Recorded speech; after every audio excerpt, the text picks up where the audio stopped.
好啦，咁上一條片咧就係講 if 嘅其中一個用法叫 second conditional， 一個名稱啦。咁係講咩嘅咧？就係嗱，如果呢條係一條時間線啦，咁咧現在呢一刻就喺呢度啦。咁你喺度啦，佢依家咧 second conditional 咧就係講睇下先 present 同埋 future 嘅，即係呢一個位得唔得？咁咧佢係用嚟Imagine 想像一啲情況，咁想像可以係 impossible 啦，或者係機會率非常之微嘅，得唔得？但係佢做咁多嘢咧，佢用咩咧？用個 past tense 嘅，用個 past simple， 呢度要留意 ，OK？ 所以呢個有個特別功能嘅。上條片就係講呢樣嘢啦。咁深入啲嘅話咧，睇翻上一條片，我覺得大家會學到好多嘢。今次咧就講 if 嘅另一個用法。好啦，咁咧今次咧就叫做Third conditional。好，咁頭先 second conditional 咧就係講 present 同埋 future。相反啦 ，third conditional 咧嗱，而家 now 喺呢度，你呢度啦。OK， 貪得意畫埋個人出嚟嘅啫。咁呢個咧佢咧就係講過去嘅，得唔得？喺呢個位嘅。咁我哋嚟睇下咯，就係用嚟咩 ？Talk about unreal past events and situations about how things could have been different， 就係咧講過去一啲情況，如果咁咧，有啲咩唔同嘅結果咧？咁好啦，嗰個 forms 你要留意，今次係用 past perfect 喺前半句嘅，嚟呢度啦 ，past perfect，past perfect，past perfect，OK， 逗號後面要用 should would might could 加 have past participle，would wouldn't have missed，could have won，could have been in bad trouble。OK， 咁我哋而家直接跳落去咧睇例句啦。咁就呢3句啦，比如 If the play had finished on time, we wouldn't have missed the train。咁咧依家咧就即係之前講翻過去嘅時候，錯過咗搭唔到趕唔上嗰架 train 啦。咁如果嗰個話劇咧係準時去完結嘅話咧，我哋就唔會 miss 到嗰個 train 啦。咁樣得唔得？係講呢個情況，佢 miss 咗噶啦。好，第二條咧，呢個就話 If he'd run a bit faster, he could have won。如果佢跑得快啲嘅話咧，佢應該贏咗噶啦。當時 ，OK， 繼續落，明落開始。If Jane hadn't helped me, I would have been in bad trouble。即係咧好感激Jane 啊！如果佢當時冇幫我嘅話咧，我就死啦，我就會喺 bad trouble。OK， 明呢個用法。咁 second 同埋 third conditional 咧嘅基本都明啦。不如講深入少少 third conditional。咁佢咧除咗 past perfect 咧，可以用其他 tense 嘅，即係教科書咧就叫你記寫過噶嘛。其實係好多 variety 嘅。OK， 例如呢個 If you'd been driving more slowly, you could have stopped in time。即係當時咧，如果你一直咧係揸得慢啲嘅車，咁咧你就可以及時係停 ，OK？ 但係而家就停唔到，因為揸得太快當時 ，OK？ 就係咁啦。好，咁佢再可以咧加強版用個 inversion， 呢個嘅倒裝句，將個 had 咧係放上頭最前，咁嗰個效果咧就係 more formal，OK？ 同埋或者 literary， 即係有啲風格嘅。好，咁咧。原句應該係點啊？應該係 had realized 㗎嘛，睇緊 past perfect 啦。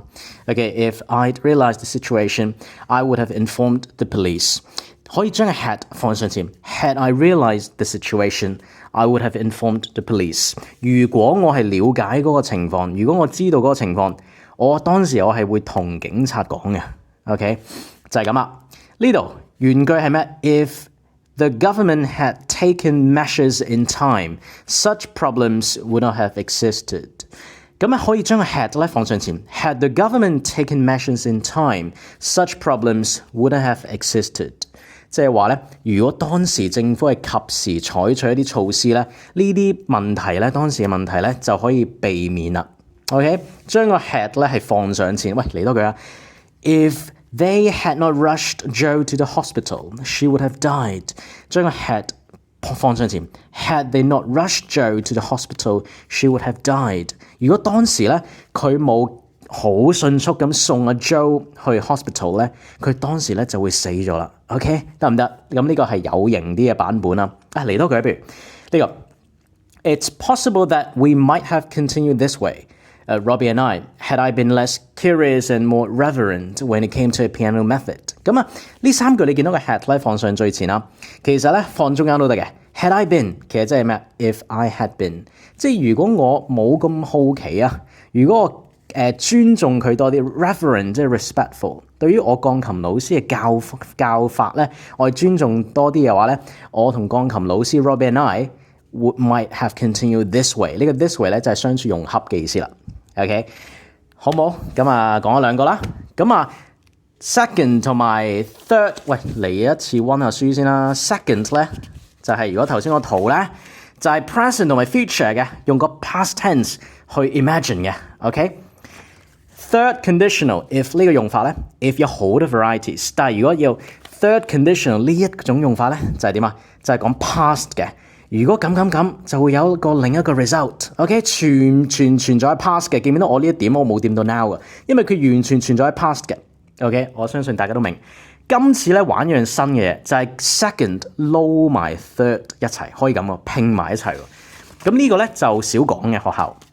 咁但係咧我哋都要識啦，因為呢個係堅教啊嘛，即係深入嘅意思啊，係啊，有料嘅意思。咁嚟嘅咯 ，mixed conditionals。咁啊，我哋首先睇一睇呢個啊。嗱，佢話 mixed third second conditional。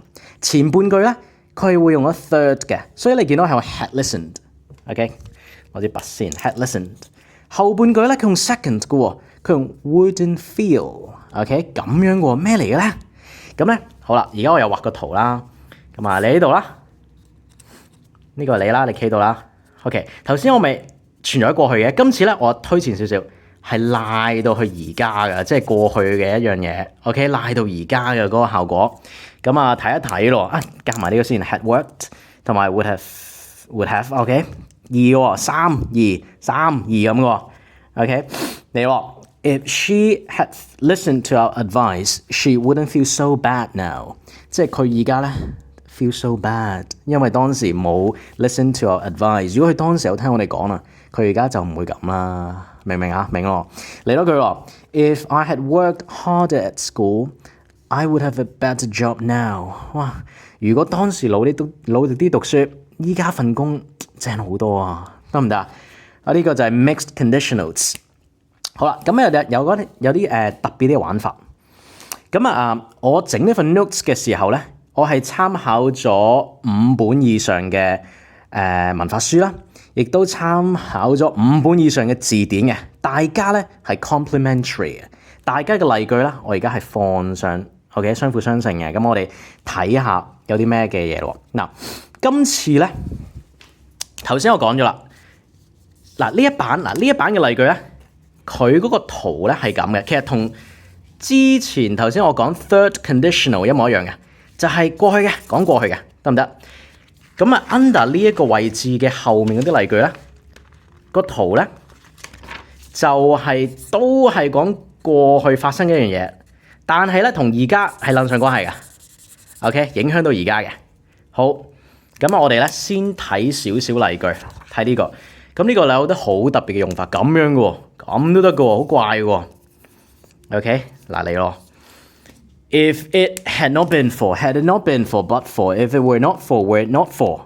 OK， 今日差唔多嘅，一模一樣。其實 a way of saying without， 其實呢扎嘢都係解 without。如果冇呢樣嘢嘅話咧 ，things would have been different， 或者後面嗰個 things would be different。嗱，我哋揀少少啦。呢個啦 ，We would have arrived much earlier if it hadn't been for the snow。咁呢個咧係呢個位嘅。If it hadn't been for the snow， 如果唔係因為落雪，當時咧 we would have arrived much earlier。當時我哋就會早啲到達啦。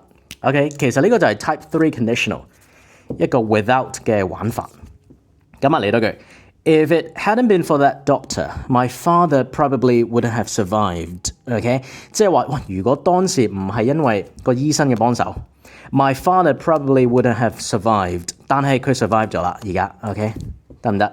咁啊嚟多句啊 ，but for 咁都得嘅喎，啊或者 had it not been for，had it not been for dad， I would have gone to college。如果冇佢幫手咧，我咧當時係上唔到大學。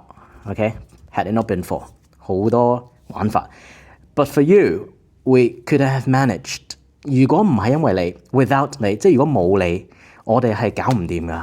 OK，but for couldn't have managed 嚟多句 ，if it weren't for the life jacket, I would have drowned。如果唔係因為嗰個救生衣咧，我當時咧就浸親啦。If it weren't for, I would have drowned. If it weren't for their support, we wouldn't have been able to continue。如果唔係因為佢嘅協助啦。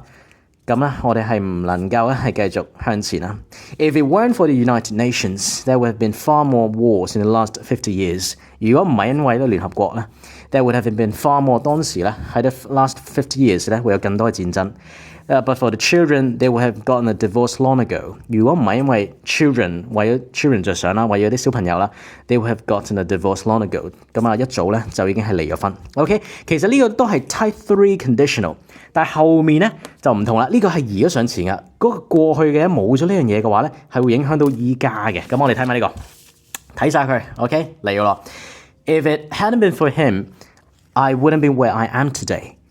好多謝佢，如果唔係因為佢啊，我唔會有今時今日咁嘅成就，得唔得 ？But for the afternoon shower, it was a perfect day. Shower 即係落雨啦，即係咧下午嘅時候有啲驟雨。如果唔係因為呢啲驟雨咧，咁啊全日咧都係個 perfect day。OK，if it weren't for your help, I'd be in trouble。哇！如果當時唔係因為你幫助，我而家死緊。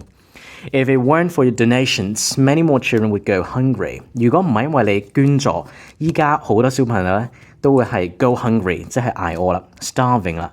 I wouldn't be here if it weren't for Bruce。如果唔係因為 Bruce 咧，我亦都唔會而家喺度。OK， 咁所以呢度咧可以留意下啦。而最後咧有一種玩法咁嘅喎 ，mixed second third conditional。嗱，其實我知而家講得比較深嘅，所以大家可以即係可能聽多次啦，或者抄下啲筆記啦，咁會好啲。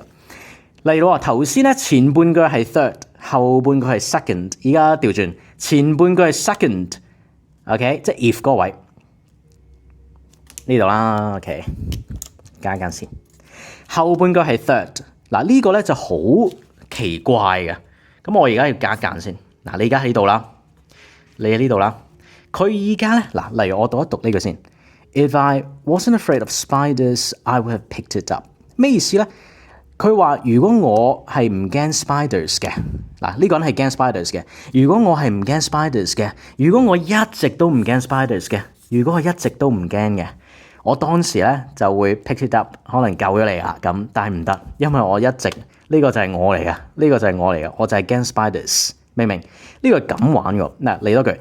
If the island was still a tourist attraction， 咁如果你睇翻個條片啦 ，second conditional 咧，佢傳統啲係用 were 嘅，即使咧係 he she it 嘅 it。If the island was still a tourist attraction, last week's earthquake would have caused far more deaths, far more fatalities。咩意思咧？即係話，如果而家 if the island was still a tourist attraction， 如果佢依家仍然係一個 tourist attraction 旅遊嘅勝地、旅遊嘅景點嘅話咧。